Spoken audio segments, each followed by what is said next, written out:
You're listening to the NC-F&B podcast. The North Carolina Food and Beverage Podcast takes you behind the scenes of North Carolina's food and beverage industry. Be sure to follow us on Twitter and Instagram at NCFB Pod, presented by Food Scene. That's foodseen.com, providing professional photography, social media management, video production, and website design. And now, enjoy the show.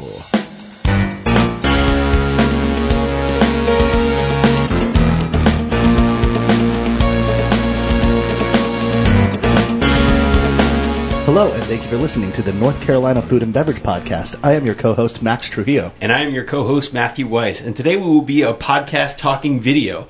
And we're talking about a video that has now been released as you're listening to this called The Durham Food Town NC. It will be released on PBS and UNC-TV.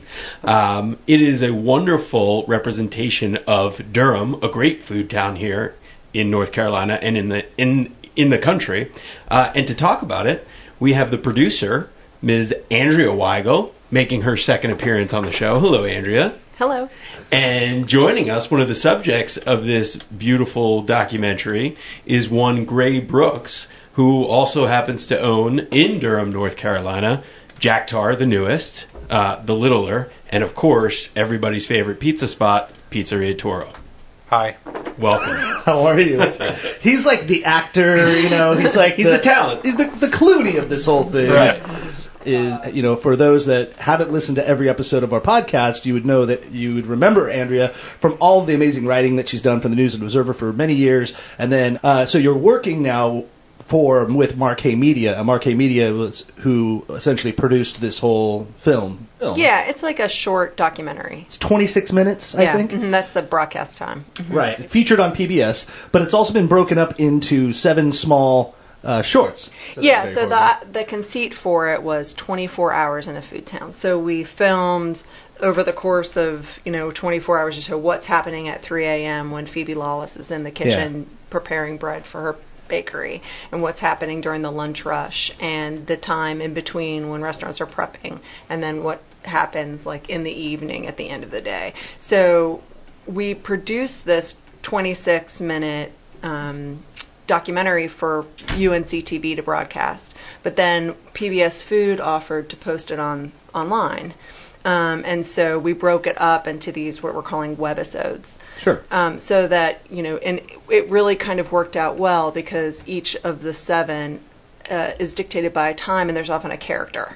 So Gray is really dominant in the lunchtime, one of the lunchtime sessions, and then also later. And Phoebe and Ricky Moore are really dominant in the 3 a.m. early morning ones. Yeah, that exactly. kind of thing. So let's talk about the subject matter, the various people that are on there. So starting in the morning, you have Phoebe. Yeah, you have Phoebe at like 3 a.m. in her now closed Scratch bakery. Mm-hmm. And then we transition to Ricky Moore as he's getting fish delivered at Saltbox. Yeah. And then we go to, I think Pizzeria Toro is one of the next ones that we go to, and they're preparing a salad as a special for the lunch. Yeah. One of my favorite quotes. You said one of my favorite quotes of the whole episode, which was like your mantra about ingredients, which is get the F out of the way. I didn't say F, but right. And then I like that too because you were debating, Gray. You were debating whether or not to put some olive in that particular dish. And went, no, I know that. No, we're not going to do that. It was mustard greens.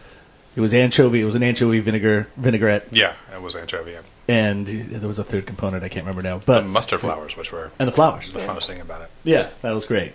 And then Mike Lee, of course, is cleaning fish or getting a fish delivery right when it's coming in as well towards the beginning. Mike Lee of M Sushi, M Coco, M McDonald's, I think. M Tempura to be opening this week. M Tempura, yeah. Yeah.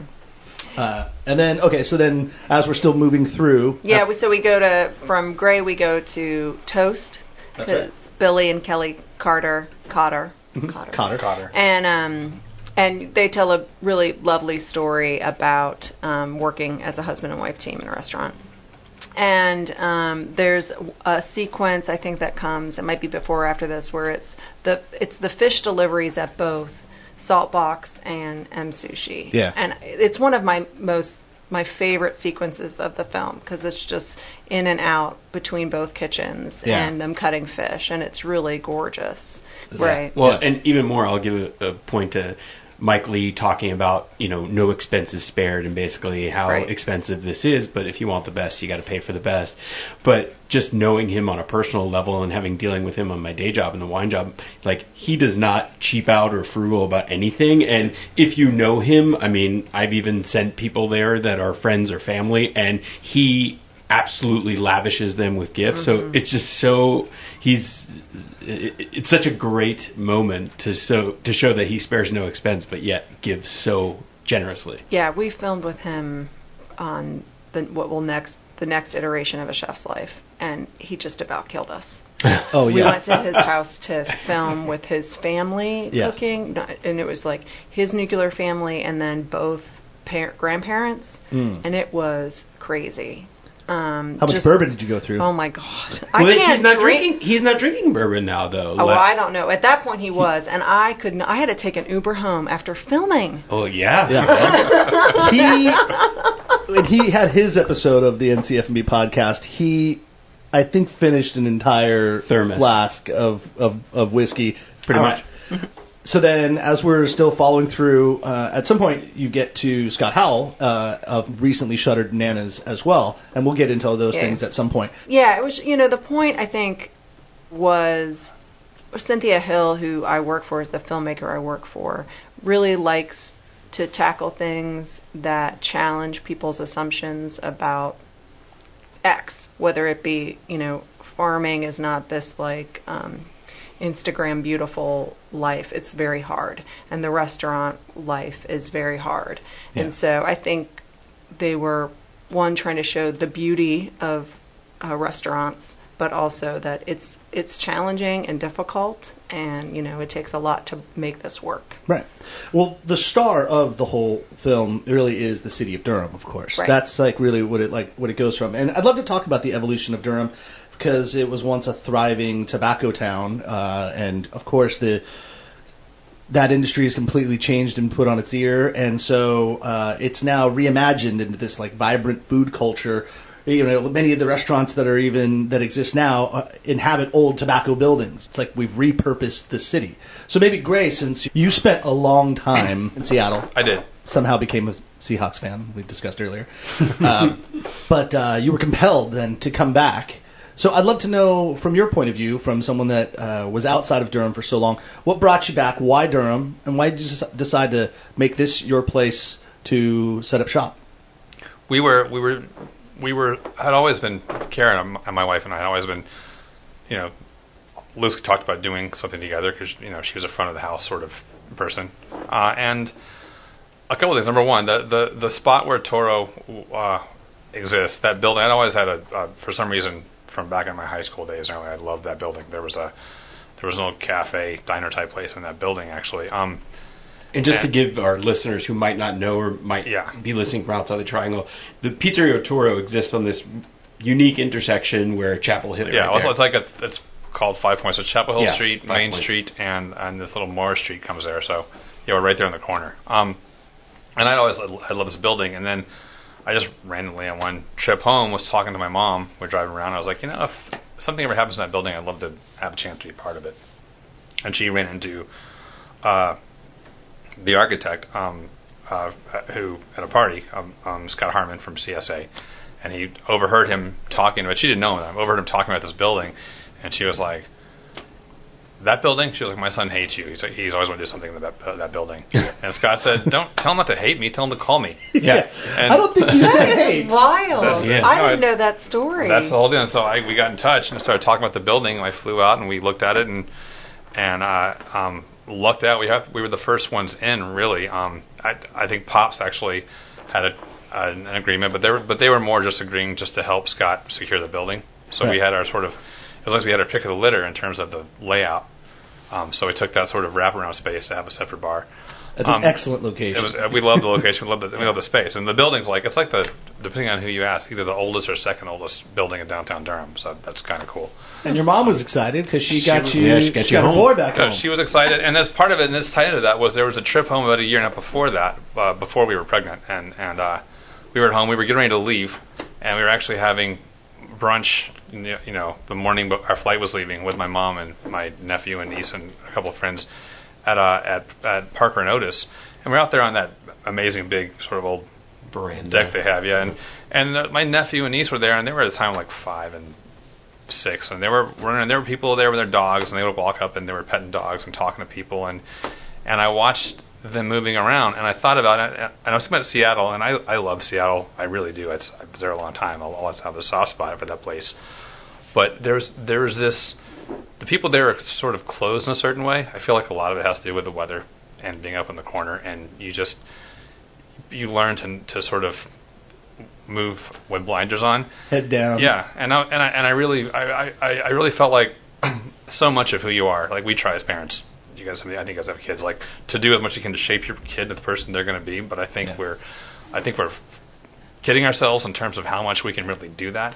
I really think so much of who you become has to do with what's around you. And I've always felt like the town of Durham, especially watching my niece and nephew run around and talk to people and people just be open with them. Like I was like, there's this generosity of spirit there. Yeah. That I think really fueled so much of who I became and people from Durham. And that's what I wanted for my son. I want to validate that point for a second, real quick. Is when we were visiting Max down here, we were sitting out at Toast. We were having lunch there with you and your daughter. Mm-hmm. My wife was wearing a David Wright T-shirt jersey, and Craig Spitzer, who owns the Durham Hotel or one of the owners in there, walks by and goes, "Hey, nice shirt," or something like that. And then he knew Max because they worked together at Summit Hospitality, and within like a minute or two of us talking, he's like, "So when are you guys moving here?" And that wasn't even a thought at the time. Yeah. But he was a big influence, and just like walking down the street, seeing the Mets jersey, and then that was that was exactly what you're talking about. If I'd seen that jersey, I would have asked you to not come.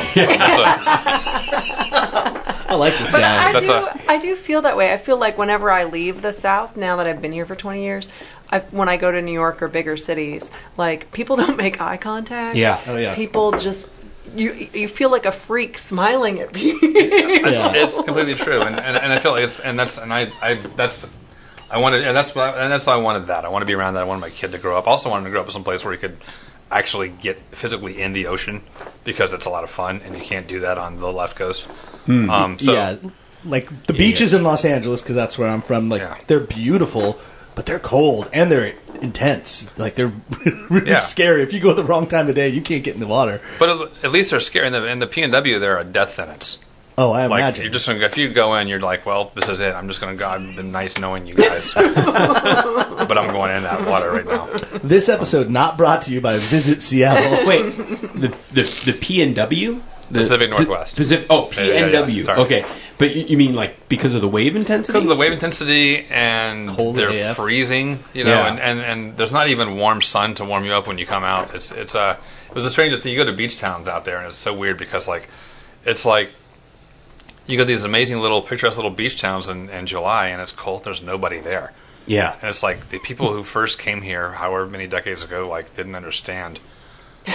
They're like, oh, we'll build it, and the summertime weather will come, and it just never did. Right. They did not look at their almanacs for so the friend who keeps almanacs. Inviting me to their Oregon coast house, I should not be excited about that? You should be excited about that. Don't expect to have beach time. Just don't go in the water. But it's like, who doesn't love being on like a cold, windy beach and reading books and hanging out, and the seafood is great, and it's amazing. You just, you're not gonna spend all day sitting on a chair on the beach baking.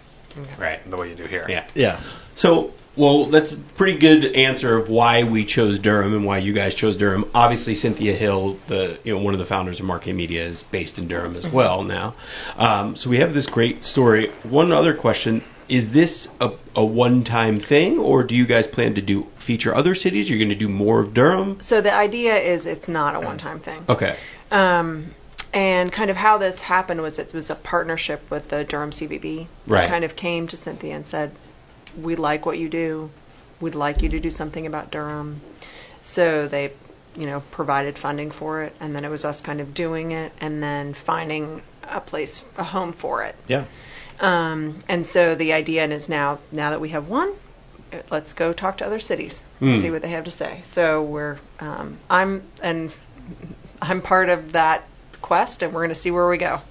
Cool. I assume you can't tell us what cities are on the docket yet? No. Yeah, of course not. But I'll come back and talk to you about that. Yeah. That sounds great. Appreciate it. Anytime. I want to talk about some specifics of the show. There was one part, and maybe this is a question for the filmmaker David Mayer, but there's a shot that happens in the sequence of going into Toast, the restaurant Toast, and it's kind of lunchtime, and it's a really well crafted shot. It's a one shot, meaning there's not any edit points, and they're from outside, and they're walking in. The camera's kind of walking in, and it's following other just guests that are walking into the restaurant, and you can hear them all really well. You can hear their conversation, and they're kind of talking about what they're planning on eating or just what's going on in their day. And as they're moving through, it's like representative of Durham. It's like different ages, races, sizes and shapes and everything. It was like really cool. But then as you get to the front of the line, now you're having a conversation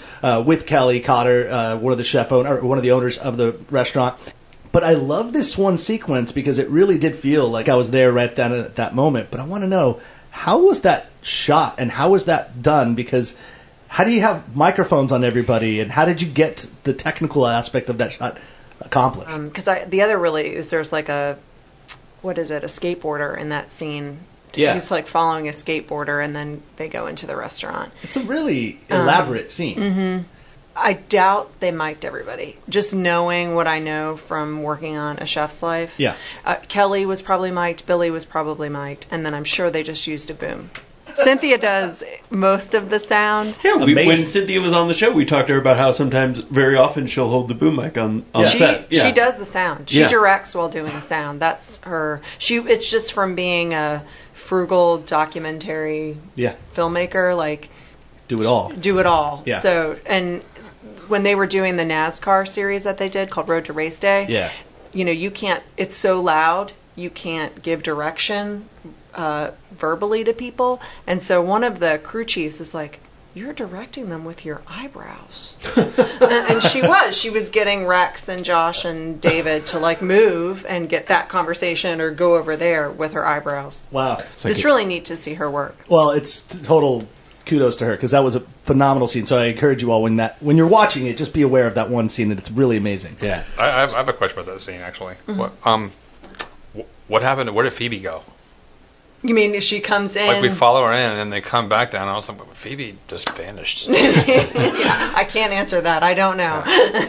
Movie magic. Yeah. Movie magic. I want to talk about, you said something about Cynthia and her ideas for really taking away or answering assumptions and maybe changing people's mind on those. Yeah. And actually the question is more for you, Gray. Do you think that there was assumptions about you or your restaurants that were kind of answered or opinions changed based on this documentary? I'm not sure if that's a really great question or a really loaded one. Okay. Let's start at the simplest point. Do you think there are assumptions about? Do you hear other assumptions about your restaurants or you or your cooking or your food that are just not true? I hear them, and I'm not sure if they're coming from out there in the world or if they're coming from inside my own head. The voices in your head. Yeah. And you could almost flip a coin as to which it is.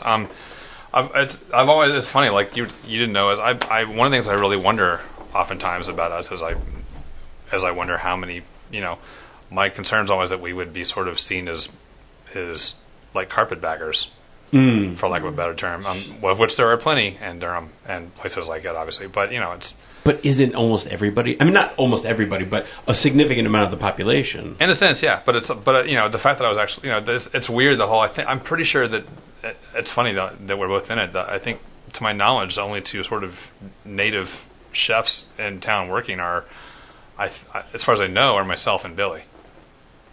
Billy Cotter. Cotter, yeah. I think, which is not that it's a bad thing or whatever, but when you say carpetbagger, it sounds like a negative thing, but coming from another town to make your hay in this town, I think just kind of builds the town. Yeah, but in the South it has a loaded context. Yeah, exactly. Right. Exactly. And I think that's just more my paranoia sometimes than anything else. I do think it is, so, but so that's the one thing I always wonder about. For the most part, I don't think it really. I think the great thing about the show wasn't even that answers questions about it. I think it's just, it gives people this sort of almost mystical sort of behind the scene perspective Yeah. of a day in the life. I think, and it really was like the production value on this thing was amazing. I thought the thing was like an incredibly poetic sort of like moment of time, of a 24-hour moment in Durham. Yeah. And the restaurants, and that was that. You know, there's just so many great little phrases. I think my favorite moment in the whole thing was when and it tied in so well when Ricky mentions finding that moment where you just float. Mm-hmm. Which I don't think that pertains necessarily to food. I think whatever you do, if you actually are following your North Star and doing the thing you're supposed to do, you find those moments in your craft where you're weightless and you're just doing your thing. Yeah. But it's like a basketball player being in the zone. Exactly. Yeah. Exactly. But what was so great about that was I felt like the entire show made me feel that way. I want to know why these particular people. I mean, obviously the easy answer is they're all really compelling people, but how did that process go? You know, and I wasn't part of that, but I suspect a lot of it had to do with wanting to get a mixture of people, whether they were here for a long time or a relatively new time. I know some of it was kind of personal choice because Cynthia lives in Durham. Yeah. She eats a lot at your restaurant. she like lives at your restaurants. I think between your Pizzeria Toro and Sushi, that's probably the two places she's at the most. She's just around Durham at all times. But that's Durham. That's the whole point. Yeah. Right. Yeah. Right. So I think it was a mix. And it was also like, I think almost immediately they knew they wanted to do this 24-hour. So we needed a mix of restaurants that would be open during that time or have, like, the kitchen would be busy at that time to kind of capture it. Have action. Yeah, right. Yeah. What, as far as going into a documentary like this, you have an idea of the story you want to tell. So how much of that gets scripted and then how much of the narrative changes or, evolves, let's say, during actual shooting? None of the dialogue gets scripted.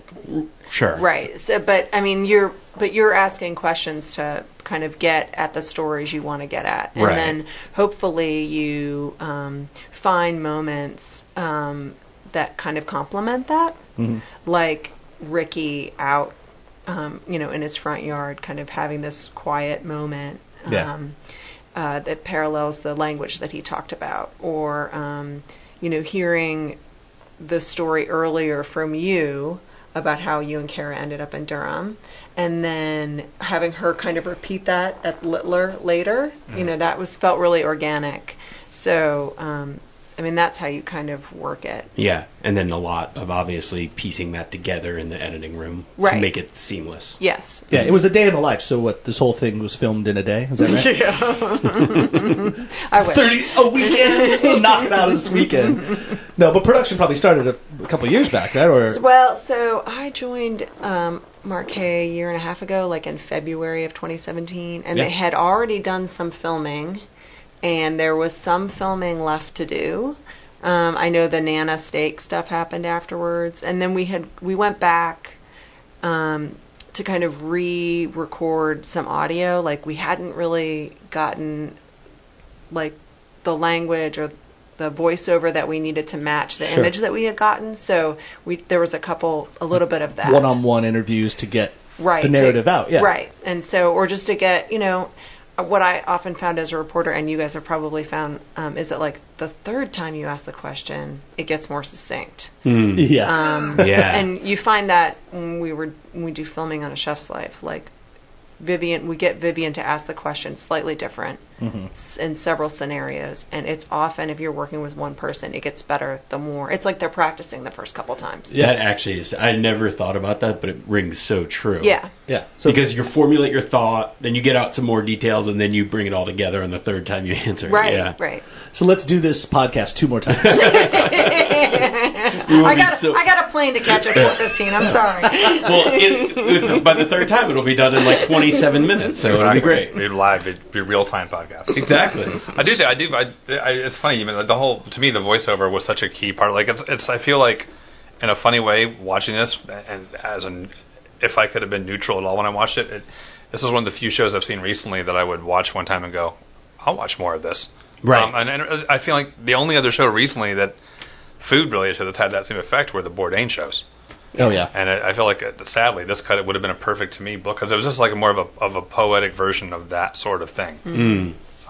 Yeah, because there's useful food shows where they teach you how to make a cake or bake a cake, or how to saute whatever, some mushrooms. Great That's Chefs fine. of America. Right, and those are great learning tools. But I think the idea, and it's like what Matt and I talk about. We rarely ever ask a chef on our show to give us a recipe of how they make something, because that's not. This is a real romanticizing, romantic tale of this culture, food scene, etc. Right. It's a story about lives and the lives that live together in the city of Durham. But that's what I feel is most compelling. That's why Matt and I like to do this, because it's the story about why you do what you do, not exactly what you do. It's what got you there and why, and it makes you feel good. That's why when I know more about Gray, you and I just met now today for the first time. I've dined at Pizzeria Toro a lot of times. Thank you. But for that. Thank you. Yeah. It's been a great place to eat. I haven't been to Jack Tar yet, so now I'm like, okay, I gotta go. It's very good. You should go. Yeah, and I'm like, well, now I want to go because I know this guy and I know more about it, and even just through the film, through this, it makes me want to walk through his doors, because it's like, oh, it doesn't have to be personal. It's just I know what their story is and what their intent is of why they make their food, and I think that's the most important part about it, connecting with people with their stories. Is. But I also do want to try the burger now, just to see if the grind recipe works. I'm going to say, what's wrong with you for not having been yet? That's the first thing. I haven't been to the I wait Colonel's till I'm Daughter yet. invited. I need to get over there. That's fine. I wait for someone else's business account to pay for my tab. Yeah. That's We should say that. So it's Jack Tar and the Colonel's Daughter. Mm-hmm. The Colonel's Daughter is like the cocktail bar, The bar part side, of it. yeah. And do you have bar snacks on that side? It's funny that you mentioned that. We do not currently, but we're working on and probably going to break it out in 2 or 3 weeks. That'll be now and this time, so by the time this podcast comes out, It will be there. Yeah, maybe you do or have bar snacks. or maybe still 2 days. No, we're gonna actually we're putting together. We're gonna start running an old school poo poo platter Okay. on the bar side. Oh, cool. So Yeah. and it'll be only available on the bar, and you can order it a la carte or the whole thing with a little cast iron hibachi, so you can set your hair on fire while you're getting loaded. Sounds totally fine. And let me also just make an addition to this, especially because it'll help my business, but also help your business. Because I was having this conversation with your wife, and I have this conversation with people all the time about bottled of wine sales, and sometimes because it's kind of thematically a diner, people tend to stay away from buying bottles of wine, and they'll just go by the glass. It's true. You guys have really spent some time, and you guys have vast histories and backgrounds in wine to buy bottles of wine. So don't think you can just go by the glass. Go there and drink some nice wine as well. Yeah, no, the wine. Karen, my wife, does an amazing job with the wine, and her sister as well, her twin sister, who GMs at Littler, has a really, really strong wine background, and that's kind of, it's sort of what we're doing with this place, is trying to do more of. It's more the place you would see somewhere like L.A. or Brooklyn, or in the sense that it's a diner sort of. It's a diner only in the sense that the diner is like a starting point for this place, and we kind of expand out from there. There's a whole dinner menu that you can only get at dinner time, and the wine's great. And we're actually about to have my brother-in-law, my wife's sister's husband, is a wine importer, and he's one of his winemakers is bottling us an exclusive wine there, which we're super excited about. Nice. Oh, cool. It'll say Jack Tar on the wine label and Oh, everything. neat. Where's the wine coming from? Can you tell us? It's coming from France, south of France. Cool. This town called Aubais. It's this amazing, gorgeous, beautiful little town that I've been there with them. They actually got married there when we went, and it's one of those little tons of stone buildings on a hill in the middle of nowhere in France that you think. These things only really exist in merchant ivory films. They're not real. And then you go there and you're like, holy And shit, there's this is so real. many of them. Yeah. They're amazing. And the amazing thing about France, I'll say this is the thing about France that blows me away, is when you go to any little place, I love this about this place. Anyone could say I love the food in France, but you know what's amazing? You go to any little bistro or place in any small town, anywhere way out in the country, and every mid-rare steak you order is perfect. It's crazy, and it's nothing to it. It's just perfect. I'm like, wow, everyone that just knows how to cook here. Yeah.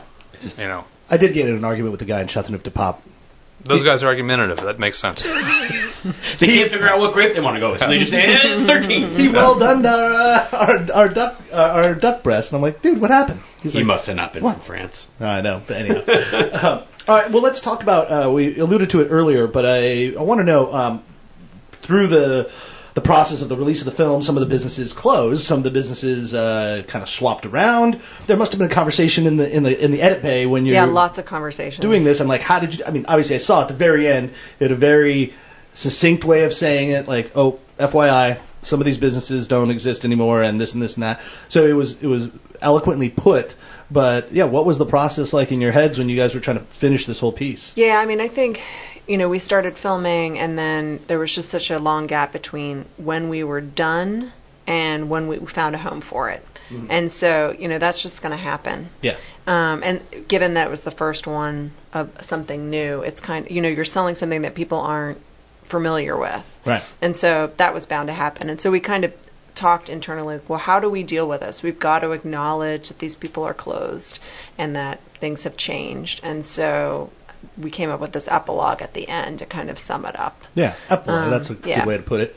Yeah, I mean, but I think, and maybe Gray, you could speak to this as someone that now has 3 locations of restaurants, is that you actually say in the show that you're building something that will outlive you, the hope anyway. The hope is that your businesses may just be passed down, maybe generationally, or someday can take it over, and maybe 60 years from now, Pizzeria Toro is still knocking out killer pizza, but a lot of restaurants have a shelf life, or they, for whatever reason, the city itself evolves, and so sometimes even just the chef themselves feel like, I can't get my expression of what I want to do out of this business anymore. I've got to do something totally different. I want to open a pizza place. I don't want to do, Michelin-starred fine dining. It's just, that's where I'm at. How does that in your mind? I mean, with the Pizzeria Toro, that is kind of, at this point, an iconic place that could be here for the next 100 years, and there's no reason why it wouldn't. So, do you have that feeling in your head that, like, this, like any one of your businesses are here for a time, and that maybe that they will evolve and maybe evolve, like change over the course of time? You would hope. I mean, I hope so. I feel like with Toro and with Jack Tar, those are the two that in my mind could outlast us. There's this amazing thing that happens, I feel like, in certain restaurants, and I've gotten to watch it both in Toro and now in Jack Tar, whereas like you and we all do this. We build this place, and you work really hard. You whether you hire an architect and designer, or whether you do it yourself, just on the back of a cocktail napkin. And we did the former with Toro and the latter with Jack Tar. But you put so much of yourself into the space, into how it looks, and how it comes together, and whether it's super uber designy or just really DIY homespun. Either way, there's so much of yourself. Your heart is like in this place, and people are interested in that. And so there's this moment when early on people starts coming in, and it's like the tourist in New York City for the first time. You're looking up and looking around. Everyone's like sort of gazing at the walls and the ceiling and taking it all in, which is great. You love seeing that happen because it's exciting for you. But to me, the real deep payoff comes when a few months later the same people walk in and they don't look up and they don't break their conversation. And at that point, they've adopted your restaurant. And it's a little bittersweet because the restaurant is great because it means the community is sort of taking ownership of the place and giving us its own life. But it's also a little bittersweet because it's a little. I liken it to like you're the way you raise this kid and your kid needs you, and you want to teach your kid. You work really hard to teach your kid how to tie his or her own shoes, and then one day they can do it. And you feel this amazing moment of triumph, but also a little bit sad because they don't need your help anymore. They just do this thing and they go. And it's like that moment happens, I think, with restaurants when people start coming and adopt them. And I really feel like with Toro for a while, and starting to feel this way with Jack Tar, it's not really even our restaurant anymore. It's sort of Durham's restaurants. I think Littler is different. Littler feels more a personal expression initially, of all of us, food-wise initially of mine, and now it's sort of Amanda Orser, our chef de cuisine, has sort of taken the helm there and taken the menu and run with it. So it's either way, it's more of a personal thing, and I don't feel like it necessarily has the potential to last, at least as it is. If it does last a long, long time, it's going to keep evolving and evolving and evolving.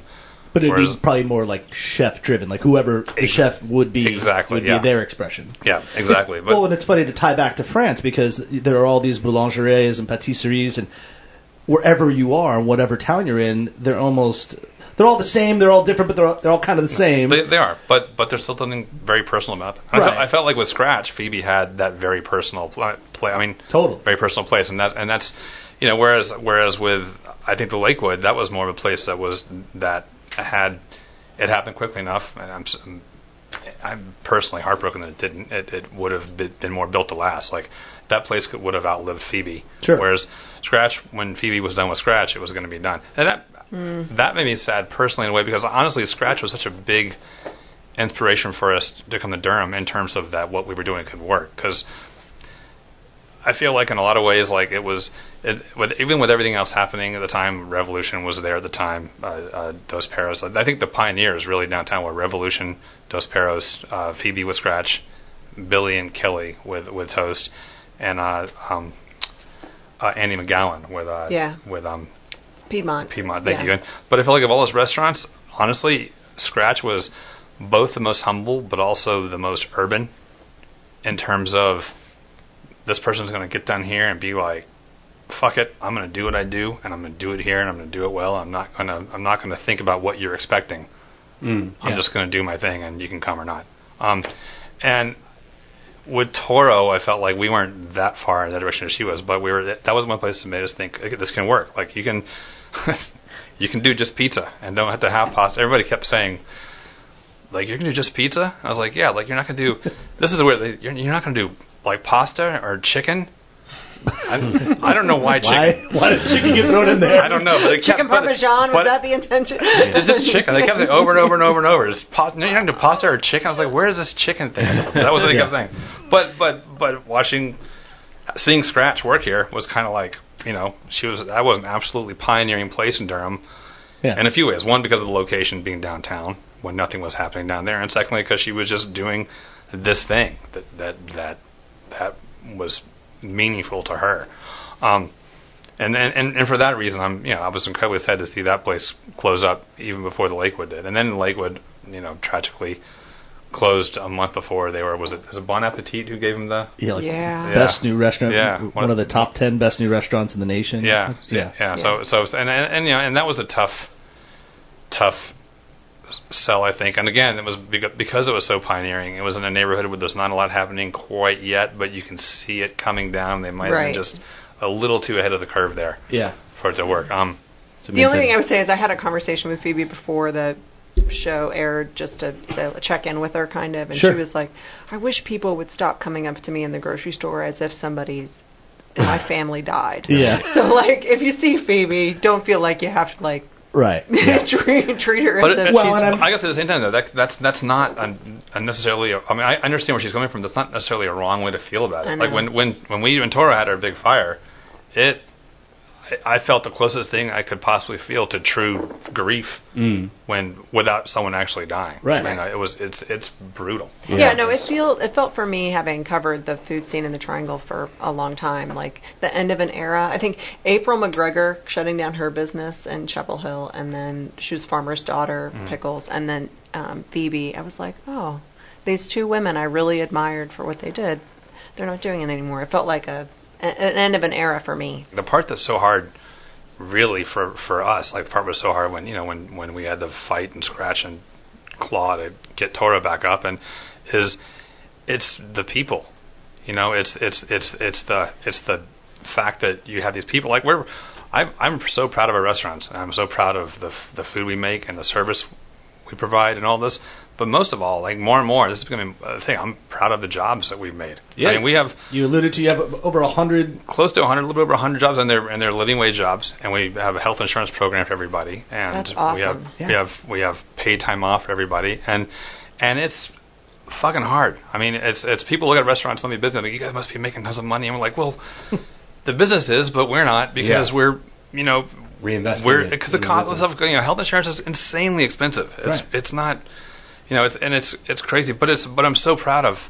I'm more proud of having done that than anything else. I mean, And that's the hardest thing when you lose something, is because you're losing all these people who depended on you. I remember the first time, and after working for so many years for Tom Douglas in Seattle, and then moving here, and then getting a restaurant open, and in the first few weeks, looking around the kitchen and thinking, there's nobody for me to ask anymore. Like, I'm the person. You're the person to go to. Yeah, You're the Google of that kitchen. It is, but it's the weirdest feeling when it hits you. You're like, I'm the one. Like, there's nowhere for me to go for the big answer anymore.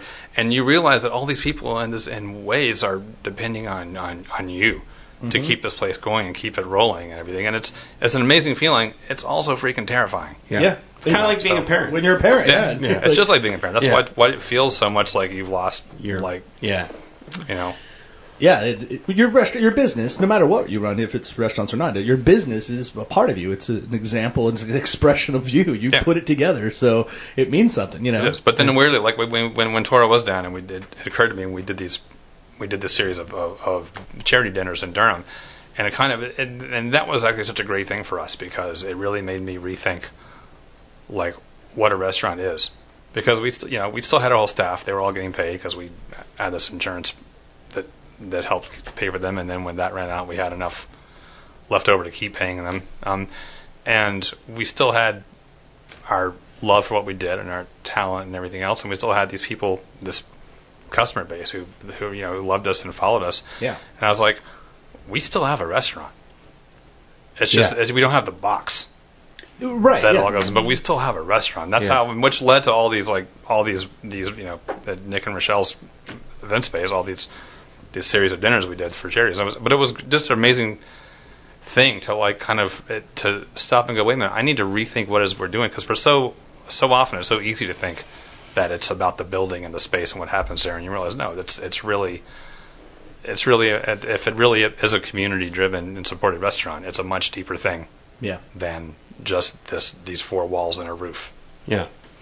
Speaking of that in the community, what do you guys both, after having done this documentary, you put Durham in the context of, I think it's 10 years ago now, being named one of the best food cities in the country, to where now you go to downtown Durham or even the outskirts, you look around, you can't look around without seeing a crane or some building going on, whether that be residential or office spaces. All these restaurants moving there, major hotels and boutique hotels now, being more established in the area. So what do you guys see as the future for Durham? And also keep in context with the quote unquote, I'm using air quote, carpetbaggers that are now going to see videos like this or have experiences like I did and Max did and say, oh, that's a place where I want to move my family.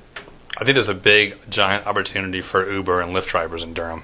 Right. Because you can't park anywhere there anymore. Yeah. And so to get in and out, seriously, I think Durham's I think it is gonna change. Okay. It's a weird, just living there. It's an interesting, awkward time, because it's gonna change, and I've been places where I've been in Seattle, I was watching that place for the time I was there. I've watched the whole place change so much, and watched some neighborhoods change for the better, right, and other ones change for the worse. And even that's so subjective, because what might be, I might go, God, Belltown sucks now, but someone who lives in Belltown goes, this neighborhood is great, it's perfect. So it's like that's no one's going to be happy. There was a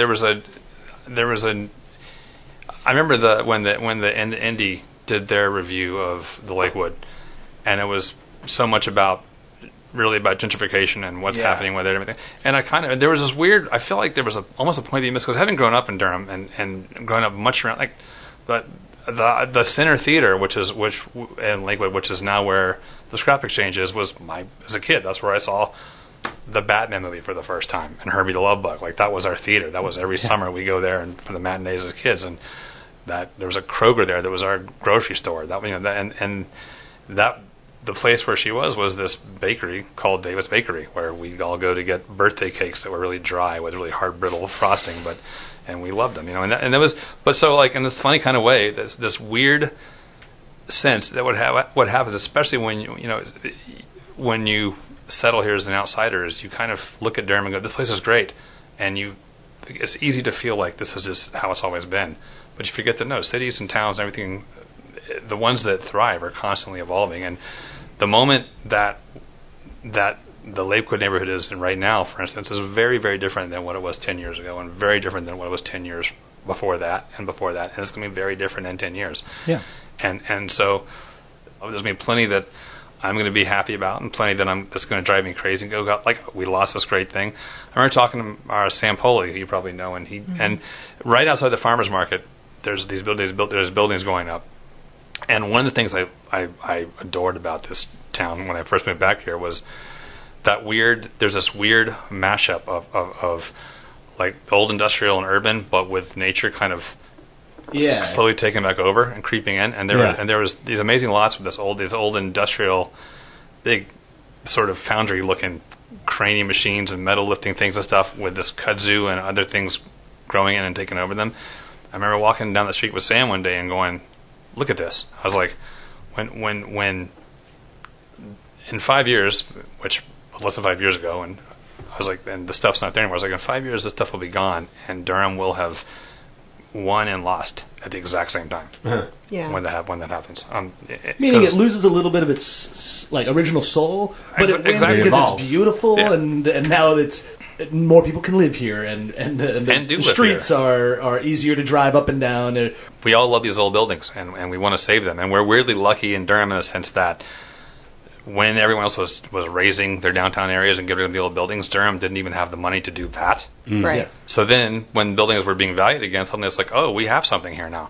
Right. But in order to save them, I mean, it takes capital, and the people who put capital in these are people who they do this for a living. They want a return on their investment. They want an investment. Yeah. And so but I mean, to me, it's like the thing, it's not even the scariness. I wasn't scared. There was there was like this sort of bucolic beat quality to Durham. Like where, you would walk downtown in the summertime 7-8 years ago, and you would see Billy across the street a block away, and you guys would have a conversation because there was nothing happening, in the summertime. Shouting yeah, exactly. There was this amazing kind of like moments like that, like where there's a little moment where it had been scary for a while, obviously, but it wasn't so much anymore, but it hadn't really started to happen, where there's this little moment where it's like, this is ours right now. And let's soak this up. I remember living on the Outer Banks, and there was the couple times that hurricanes rolled through, and I was there, and I was on Ocracoke, and they would evacuate the island, and so we spent all this time like tying everything down and filling up our gas tanks and doing all this stuff, right? And then the hurricane would come and blow through, and then it'd be gone, and but the tourists wouldn't be back on yet, and so the next day you'd have this amazing picture perfect beach day. Like it was perfect. Everything had been blown, all the crap had blown out of the ocean, and it was still and sunny and warm, and you had this one day, and it was like, and you'd all go to the beach because there was no one to work for yet because they weren't all back on the island yet, but it was like sort of recognizing we have this, like, let's soak this up. But with Durham, it felt like, to me, we didn't know, because it wasn't like hurricanes blew through once a summer that we knew about. We didn't know that it wasn't always going to be this way. Yeah. So in a lot of sense, in a big and grand sense, we didn't really know to take the time to soak up this moment because change was coming. And when that happens, when change does come, I think people get more upset about it, in ways I do. Sure. And I would just add one thing, is that my theory about Durham has always been that, and it's always in the context of how Durham progressed versus the other cities, Chapel Hill or Raleigh, is that Durham had all this wonderful real estate, and it was still reasonable. So you saw the generation of Gray and Billy and Phoebe and those kind of people able to come in and kind of do it. Mm-hmm. Yeah. And so you saw a lot of people leave Magnolia Grill. They were like sous chefs or chef de cuisines, able to go make that happen. Mm-hmm. And my fear is that now real estate is beyond that reach for that class of would-be entrepreneur.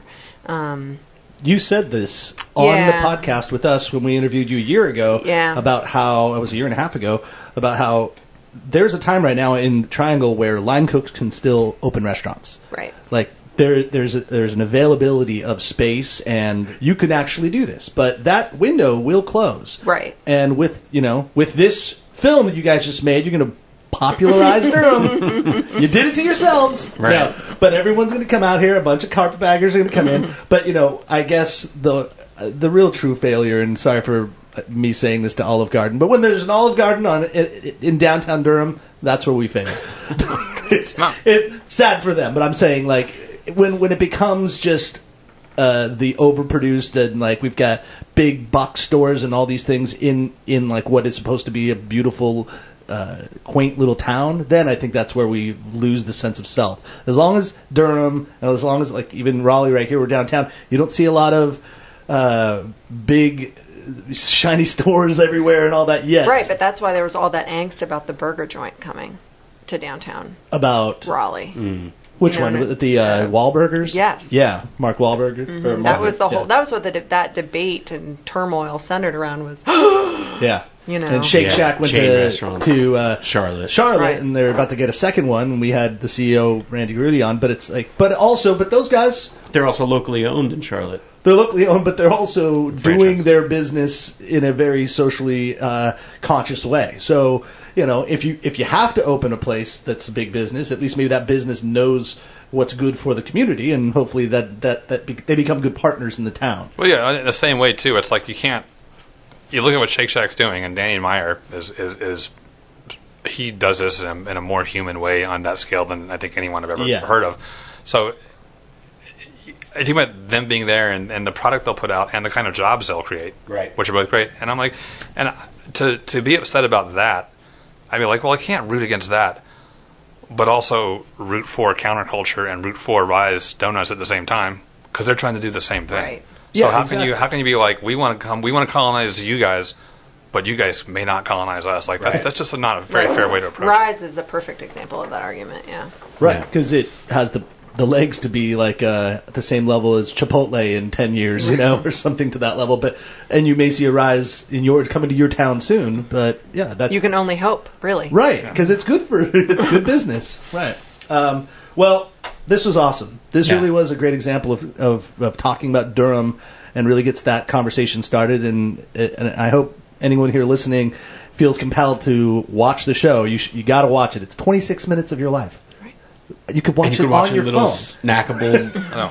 digestible Don't bites. watch it while you're driving. Listen to the NCF&B podcast while you're driving. And also, if you do like this show, please subscribe. It's real easy. You click subscribe on your phone and tell your friends to do the same thing. And if you have your friend's phone in your hand, subscribe them for us. Yes. Yeah, don't let them know. And then every Thursday, there'll be a brand new episode that comes up. That's when we typically drop our episodes. Follow us on Instagram at NCFBpod. And where can we find out what's going on with Jack Tar, Pizzeria Toro, and the Littler? Easy for me to say, Littler. At Jack Tar, Pizzeria Toro, and Littler. That's it. very Just simple. put an There at you in go. front of all those names. We're Instagram, Facebook, Yeah. blah blah blah, all that stuff. That's Cool. great. And to see this documentary, You can tune in at UNC-TV on 9:30 on September 27th, or you can go to pbs.org and put show/food-town, I think, slash. Yeah. Yeah. I think- Or just Google PBS and Food Town, and Yeah. you will get to a site that lists the whole episode and all the webisodes, so you can just binge or watch. See, that's Yeah. advancement. That's technology. Back in the day, where you'd actually have to type in the URL exactly right. Now you can just go, Food Town, Durham, and now you get to find it. So. evolution, baby. It's the theme of the day. Thank you, Google. Yeah. Well, thank you guys very much for being here. Really, look forward to the next documentary, and I look forward to watching this one over again and sharing it with a friend. So everybody, all of you out there, go and watch this documentary. Go to Durham, eat at Littler and Jack Tar Get some and pizza at Pizzeria Toro. Toro. You will eat and drink very merrily.